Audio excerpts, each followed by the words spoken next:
Hello and welcome back to the Sword of Truth podcast, the chapter-by-chapter reread of the Sword of Truth series with a sacrificial craft brew on the side. I'm Jade and I'm here with Nate, and today we are crossing the lake to chapter 48 of Soul of Fire. So on the one hand, it sounds like I might be near a boat. And We'll be walking. Would be lying if I said I wasn't intrigued. But that little bit about the sacrifice, can you tell me a little more detail about that? Everyone needs to make sacrifices in life, you know? What are you sacrificing? I didn't say I was. Are you not willing?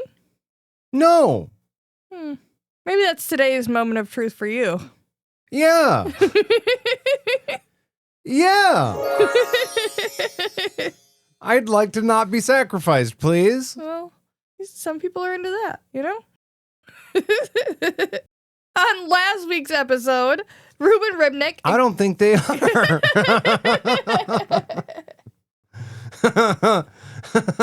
Sorry. I just did some quick math. I don't think so. Your maths didn't math out? No. Well, last episode, Ruben Ribnick exhibited some painfully horny library flirting. But by sheer dumb luck, not necessarily his skill, he walked off with the one scrap of information he actually fucking needed out of the whole place. He got so fucking lucky. He really fucking did. The ovens. Come on. It was like it was meant to be. On top of, like, Franca knowing what that meant, and, like, not knowing how to... There's, like, 12 reasons why that seems crazy. But he's lucky man. Just not in the way that you would think Zedd might be getting lucky. I mean, not in the way he presented he was trying to get lucky. But that was the last chapter. And in this chapter, Zedd has moved on just a bit. He has gone on a grueling 3-day journey and is now taking his shit off of Spider and hiding it before going to the edge of the forest to look over a lake. The only approach to how he got to where he's going is in front of him, so nobody can really sneak up. Nobody else is coming up behind him or anything like that. There's mountains rising around him, and there's a waterfall at the other side of the fucking lake. Ooh.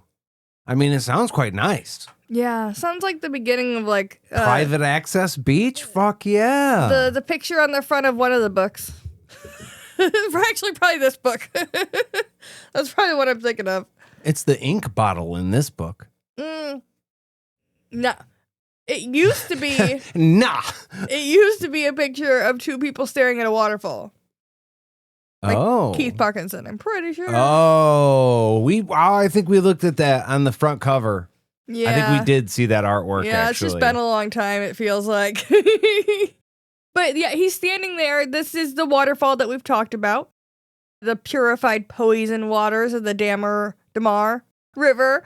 It's like that one spray that we see at Meyer, the Drakkar Noir. It's like a bird call.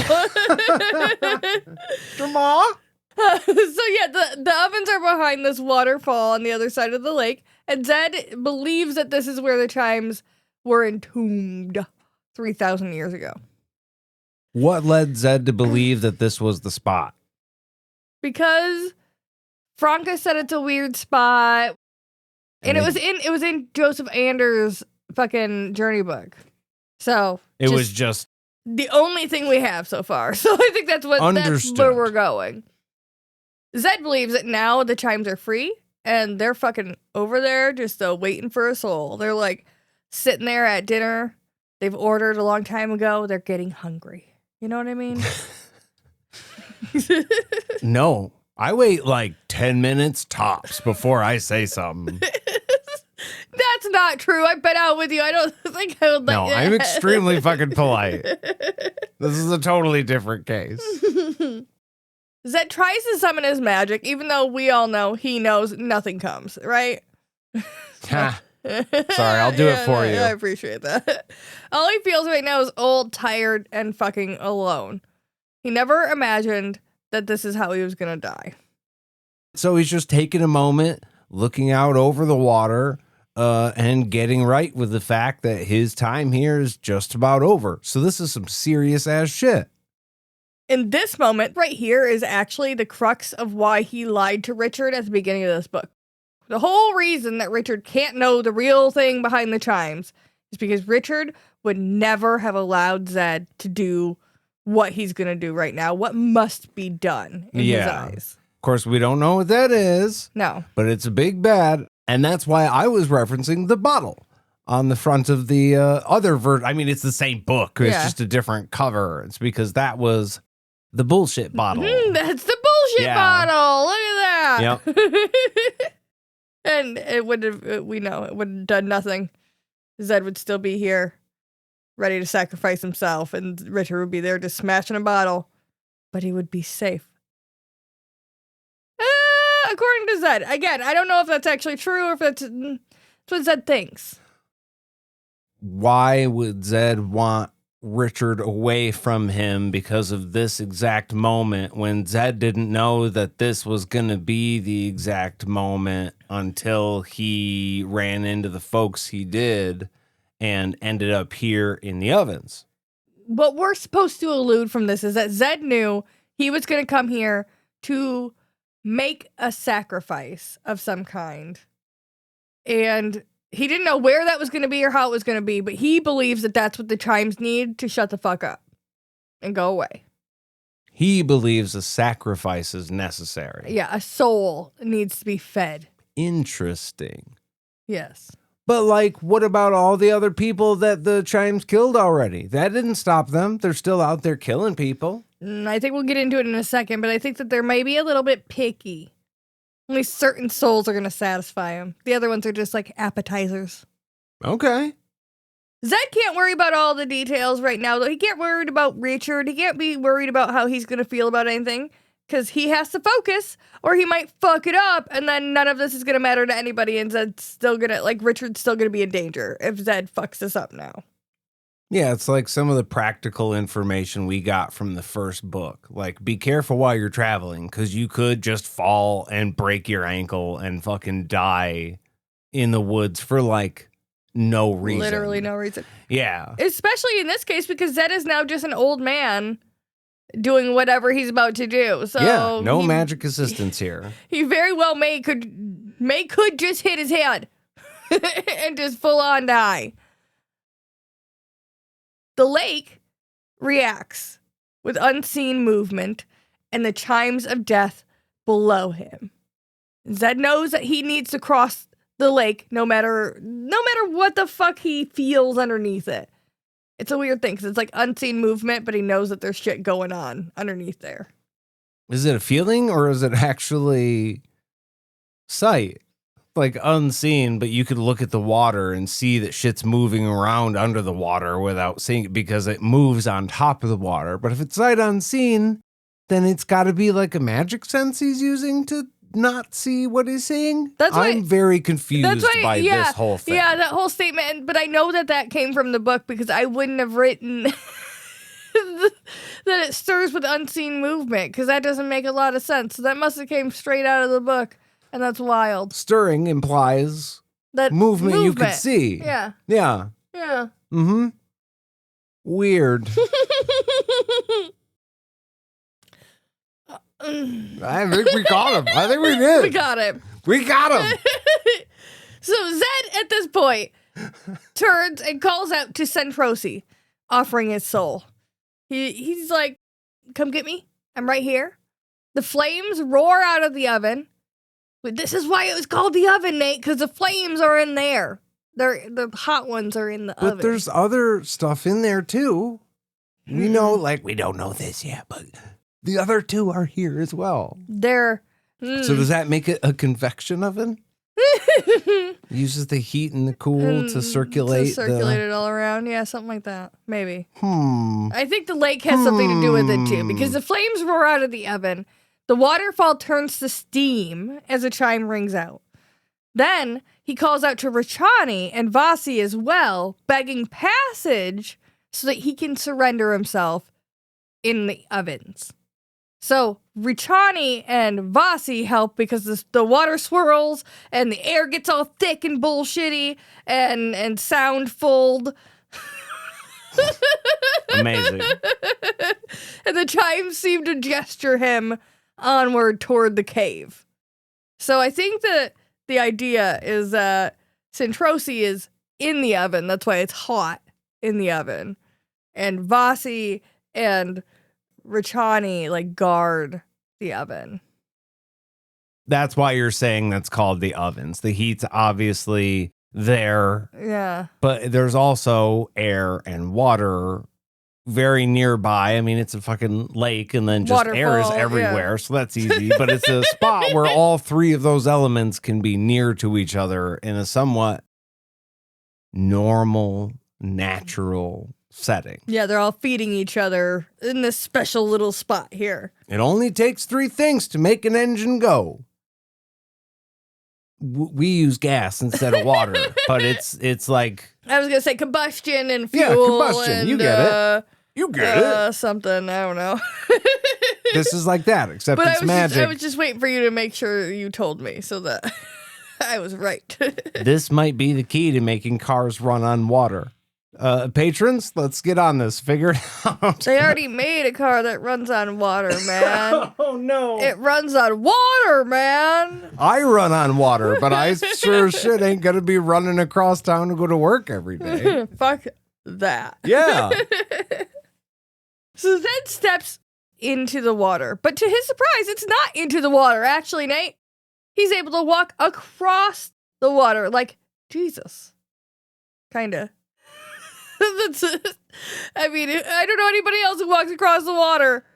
It's funny to me, like, if it freaked him out. Like, if it freaked Jesus out. Like, he wasn't expecting that to happen. Shit. He'd be like, oh, let me jump out of this boat and save you. And he just kind of belly flops off the top of the water. And he's just like, what the shit? Bounces off it like Jello. He's like, I hope the fish are cool underneath Yeah. here.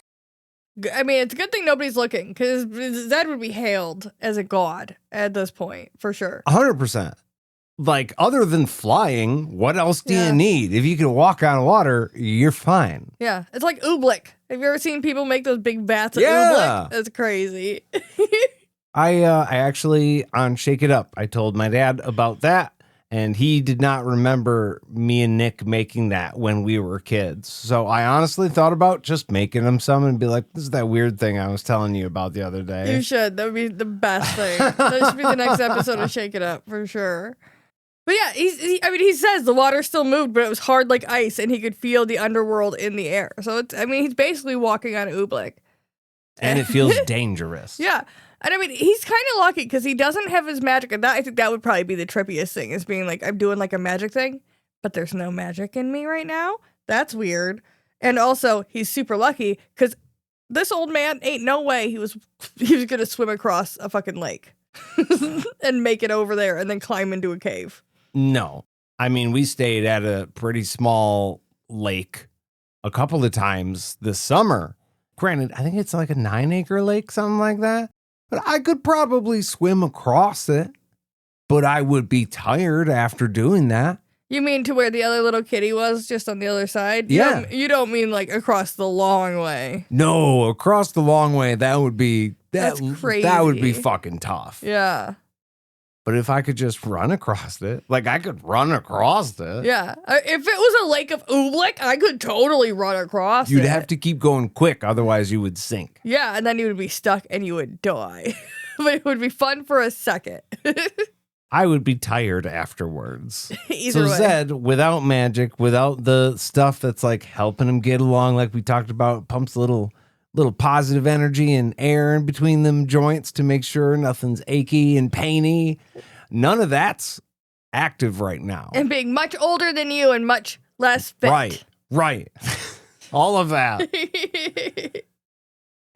As Zedd walks across the water, he does wonder if Junie felt peace before he died. But see, he suspects that the chimes give a false comfort right before terror, which we've kind of seen with Roberta, right? When she fell off the side of the mountain. She was like, oh yeah, there's that man. I'm going to find my man. And then right at the end, she was like, oh, there's the ground. fuck? I think this is just Zedd accepting that right now he might be fine. And he might even go into a sense of euphoria at some point here. But he believes that the very end is not going to be good. It's going to be scary and uncomfortable. Probably burny or drowny. I guess air could do it to you. You could suffocate. Just turns up the air pressure.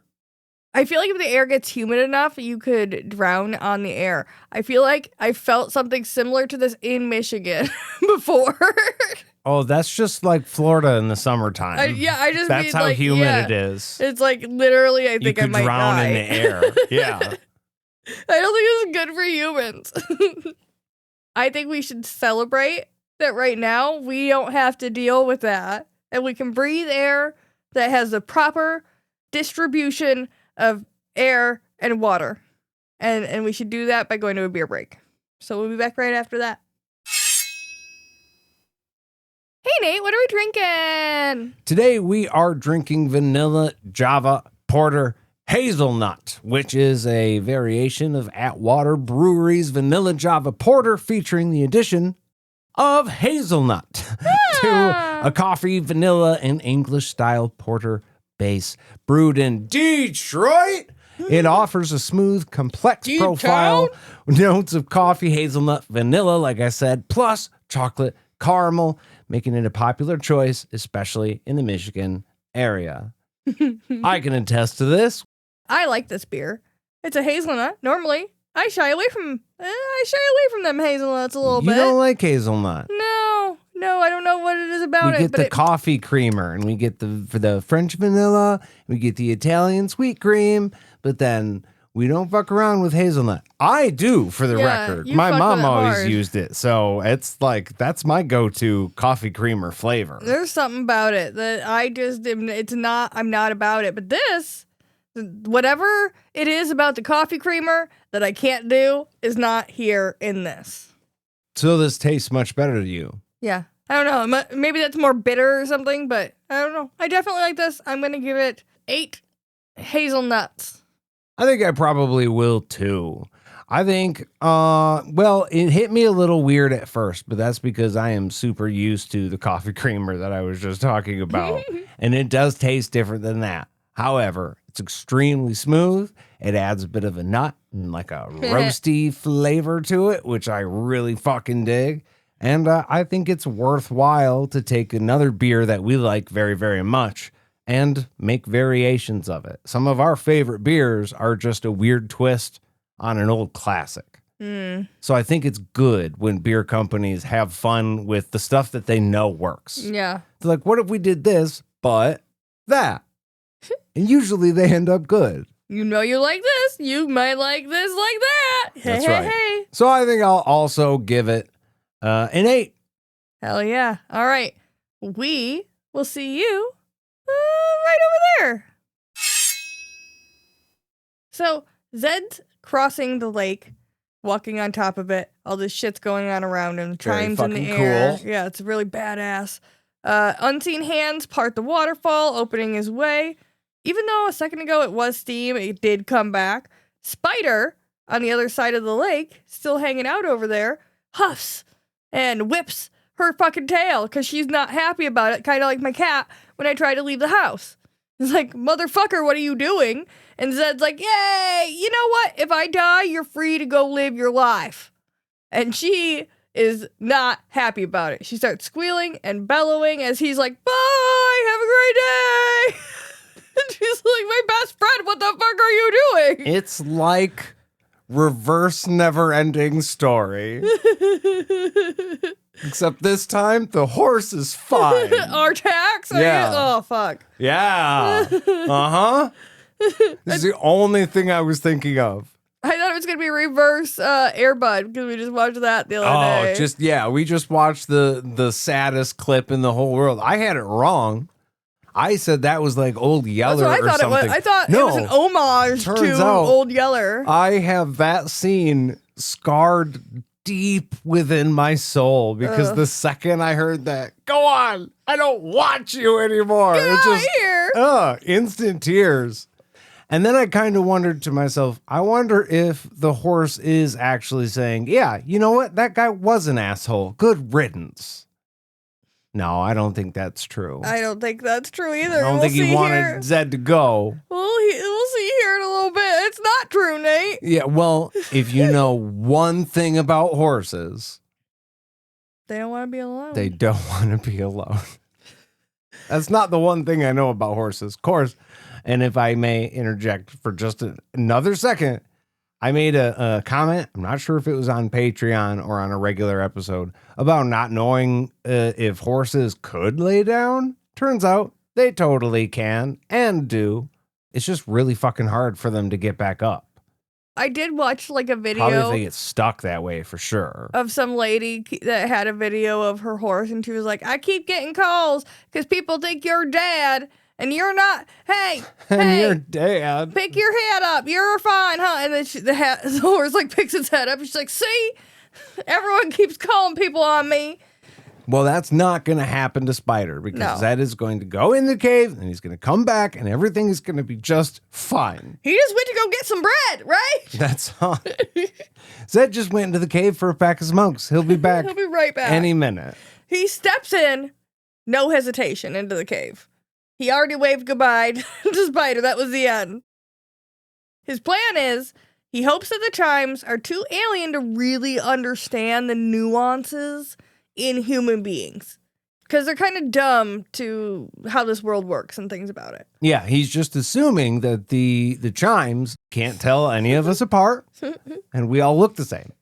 Yeah, he's like, and me and Richard or we all taste the same. And me and Richard are, like, of all the humans, the most the same, They do share some DNA, which does go towards his argument, I would say. We're the same flavor. It'll be fine. But also, we know how ridiculous some of the good spirits are when picking requirements for things you have to do to unlock different magical processes in the world. And how absolutely arbitrary some of those choices could also be. So I don't know. I feel like, yeah, it's a plan. It's an idea. It's a plan. It's an for idea. Sure. But I don't know that all my eggs would be in this death by chime basket yet. Well, all Zeds are there. He's taking them all into the ovens to go get some baked eggs. He thinks that when the Chimes open themselves up to the soul that they think that they're consuming, they're going to be vulnerable, okay? And hopefully, they're going to mistake his soul for Richard, because it's kind of like a spell in like D&D where you need like a special stone and a feather and a whatever else to make the spell go. Vocal material or somatic components. Right. Yeah. Right. His soul is one of the components. If it's not right, the Chimes might choke on it because they're vulnerable in that moment. So if it's wrong, they'll be like, yay, the spell's right. And they'll accept it. And then they'll go, oh, fuck, it was wrong. And then they'll explode. Like the end of a video game, kind of. He's hoping that it's going to be like, oh, it's so dumb. It's going to just eat this bomb that I just made. It's not going to realize it's not an apple until it's dead. I don't think they will. They're going to go up to him. They're going to be like, ID, please. Oh, it says here your name is Zeddicus Zulzerander. I'm looking for flips through the papers, Richard Rawl. Well, we're going to have to kill you anyways, but thanks for playing. And then he's just going to end up exactly like Junie.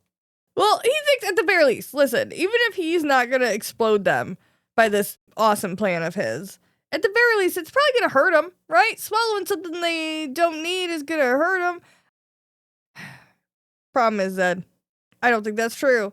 They done been killing people left and right. And at this point, you're not even a magic user anymore. So if it doesn't kill them, it's probably going to do nothing. Well, that was my thought earlier. Like, well, they're killing other people and they're not being destroyed or eaten up or whatever. Yeah. It might not be the all-consuming, well, let's devour the soul of Richard Rawl, but it'd be like, we'll kill the guy, his soul will pop out and we'll grab it after, but that's not the prerequisite. He just needs to die. Yeah. So like they'll just kill you and continue, Zedd. doesn't seem like a good plan to me. Not really. No. Obviously, the Chimes, they're accepting enough because they're not just like, hey, get him halfway across the lake and then drop him. that would be fucking funny. Bloop. No, get out of here. Why would you think we would let you do that? You're obviously lying. Go away. What's the benefit for us letting you do this? I never thought about that Jesus drop thing, but that would be pretty fucking funny. Come to me, my bloop. And he's just gone like, fuck, was that supposed to happen? Are you okay? The deepest part of the lake, too. If we don't jump in, we go to hell, right? Like, we gotta look for him. But he doesn't know what's gonna happen to him. Probably gonna fucking drown. Sorry. No, he means like if he knows he's gonna die, right? Going into the cave. But he doesn't know what's gonna happen to him after. Even if he doesn't die, he knows he's gonna piss off the Chimes and they will kill him. So like no matter what, he's not coming out. He believes right now he is going to die. But at least he's gonna see Erilyn. So which is sweet. yeah. He's like, I've been done trying to fuck every lady all across the Midlands. I'm tired. I just want to be done and go tell her all about my antics that I've been having ever since she's been gone. Because I think that's the first thing you talk about in the afterlife.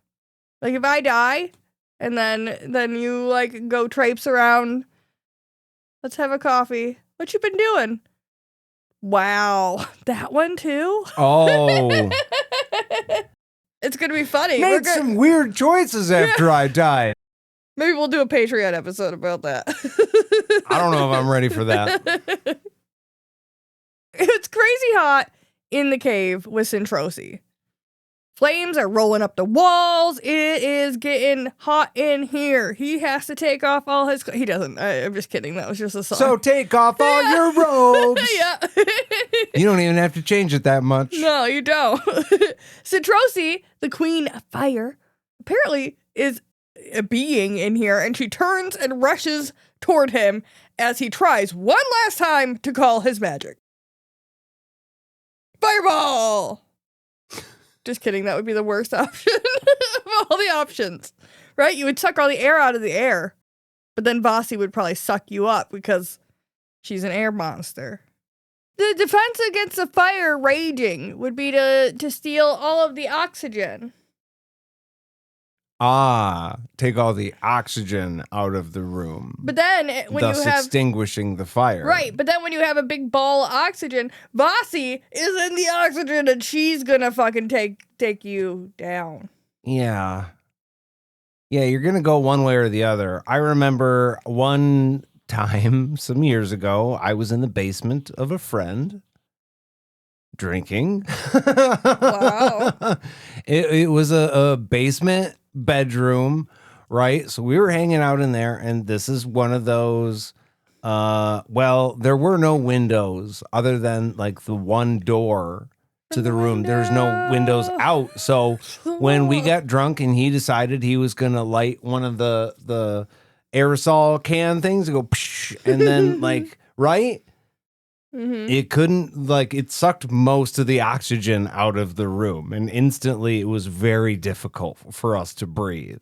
We ended up having to open the door, and we ran out because we were like, gas poisoning or whatever. It wasn't that. We just burned all the oxygen out of the room really fucking fast. Yeah. Turns out it's pretty dangerous. Still not good for you. Shouldn't do it. Still not good for you. Zedd ends up feeling searing pain instead of magic. And yeah, it's hot. agony seizes his soul, and his scream left him as a deafening chime. So his scream became the chime. It became a chime. So maybe he did the thing. I mean, possibly. Maybe. It doesn't sound like it ended well for him. No. Either way, it was bad for him, but maybe it's good for the rest of the world. You know, who knows? Maybe. We're going to find out because it's going to cut. We're going to have a couple cuts here. Cut, cut, cut. 2 to Richard, crying out in pain for a ringing chime that felt like it shattered his skull. He fell off his horse, and he can't make out what's happening around him, but there are orders being shouted, lots of people are running around, and the only thing that saved him was that he had passed the test of pain before. He's just kind of in a private inferno here. Not really sure how long he can hold on, just laying there in pain. Which I don't really blame him for, because I feel like if he's in as much pain as they're describing, that's all you can fucking think about or care about. The people around you, you love them very much, but honestly, they cease to exist for a little while when you're in pain like that. I know how that goes. I don't like being manhandled if I'm injured or choking or sick. Yeah, like just don't touch me, and just don't want to be messed with. Yes, I know it looks bad. Leave me alone. I'll be fine. Just let me die. I'll be fine. I'm sorry. No. I realize my face is turning purple. I like it that color. Well, it's uncomfortable for the rest of us. Sorry. I am who I am. We cut to break now, actually, because it's about that time. So we're going to be back in just a second.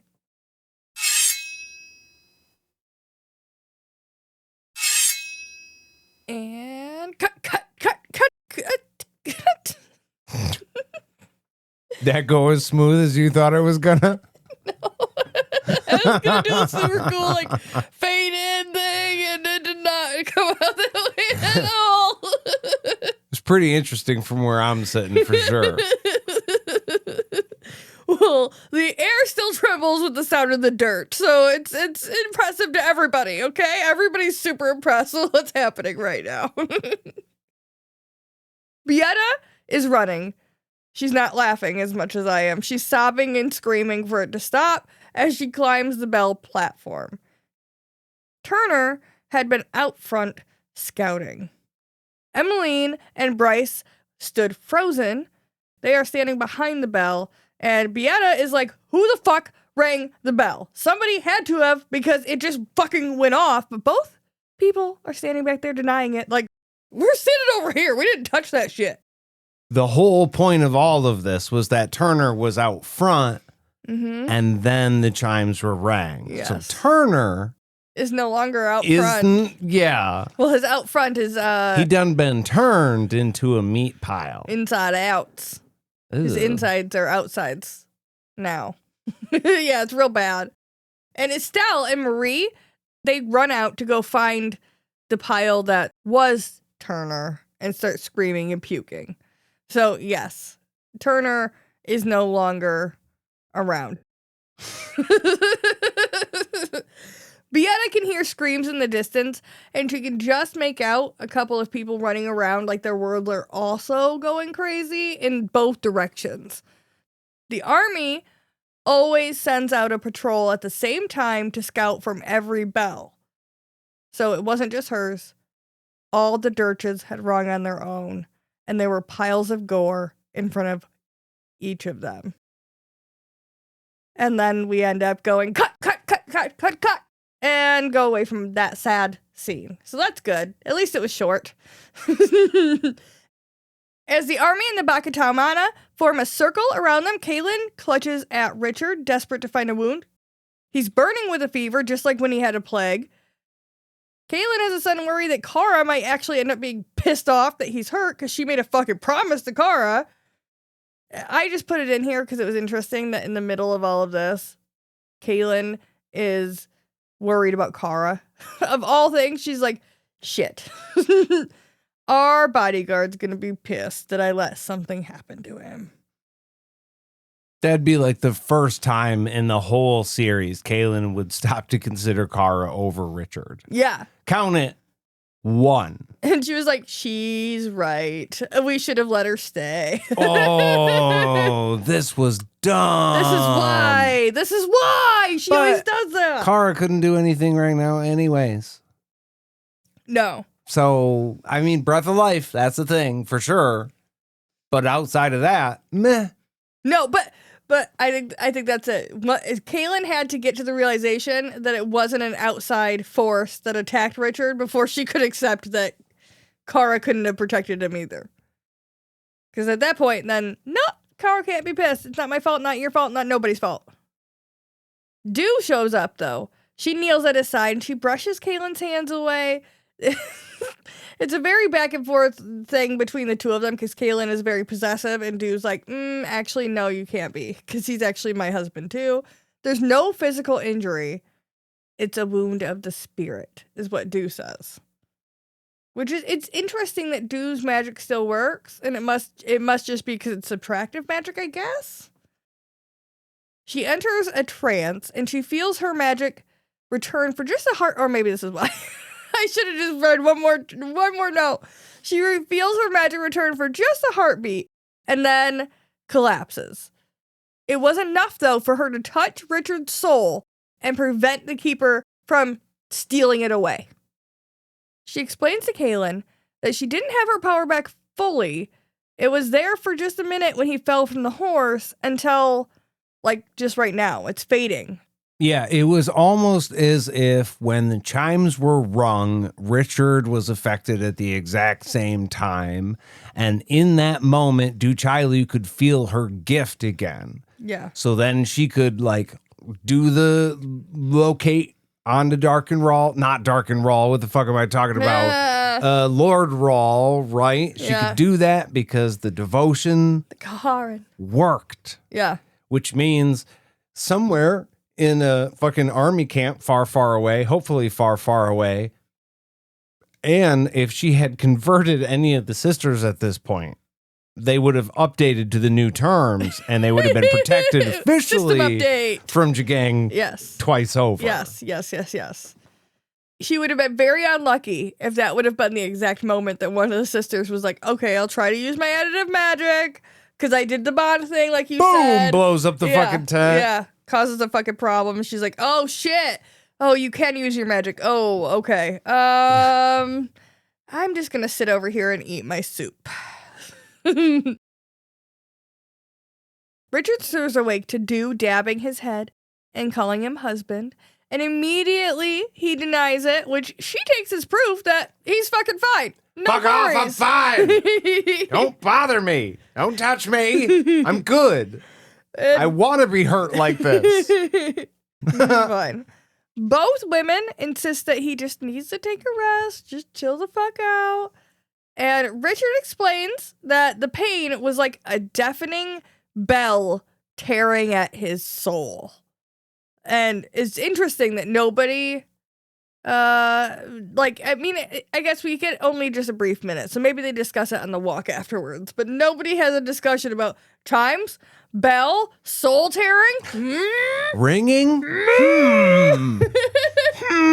What do chimes do? Nope, not seeing the connection there. Weird. Dew confirms that something had tried to take his soul, but it failed because of her. She doesn't say that part, but it's implied. Cut. We're back with Spider. Oh, Spider the horse. Spider horse stands at the dark mouth of the cave, frozen. I'm done. She hates dark. That's incredibly sad. Yeah, I was trying sad to make horse cold. I was trying to make it better. Just watching the cave. Yeah. She hates dark holes. And the man went into a dark hole, then he screamed, and the ground shook, and now it's silent, and he didn't come back out. But she knows he lives. Which is the one thing he didn't think was going to happen when he went into the cave. He thought for sure he was going to die. He didn't know anything else that was going to happen, but he was going to die. So it's interesting that the horse knows he lives. The horse knows that Zedd failed for fucking sure. That's a fun way to interpret that. She lets out a long, low, the saddest bellow in the whole world, I'm pretty sure. I don't know what that sounds like, I'm not going to look it up I don't ever want to because know. I feel like it's going to be sad. I don't ever want to know. If you just type in like sad puppy sound effect or whatever for stuff on YouTube for projects, not Oh, God. not that I listen to this for my enjoyment, but like just sad animal sound effects. No, thanks. No, I'm good. I don't think of all the little stupid skits we make. I don't think anybody's ever going to have to listen to a sad animal because No. it's just too painful to listen I to can put hear in. this in my brain already. I don't need to hear it. I'm already sad. I can hear it in my brain. It's much easier for me to take if Spider's just a little frustrated and is just like, like horses do. They exhale and they sigh a little bit, or like the exasperation. No, this is like, no, it's terrible. Zedd still hasn't returned. She's alone. And that is the worst thing for a horse. And that's how the chapter fucking ends. And that's that. Terrible. Zedd goes into the ovens, sans horse, because horse, it was just, okay, so here's a question. You figure out that you can walk on water. Do you turn around and see if your horse can too? I think if you weren't killing yourself, maybe. So the idea there is that he knew there would probably be something of an explosive, fiery, burning, watery area, and he didn't want Spider to have to go through that. Yeah, no reason. Okay, so might have been able to. I think Spider's Jesus. Oh, okay. Yeah, maybe. Yeah, maybe. I just really hope the two of them hitch it back up at the end of this, because Spider's sitting there waiting. She ain't gonna go live her life like he wanted her to. She's just gonna sit there and be sad. So we better come back out of that fucking cave. I wonder if it's going to take 3 days or not. I'll shut up now. You're wild. And that's our truth. And we would love to hear yours. Write to us in your journey books to podcastatt@gmail.com or find us on any of our social medias. Glug, glug, glug. If you would like to support this podcast and hear some more exclusive content, find us over on patreon.com/podcastatt. ATT. Where every tier is a happy cheer! Thank you all for listening. That's all for us, friends. We'll see you real soon. Bye-bye. Bye now. Bye-bye.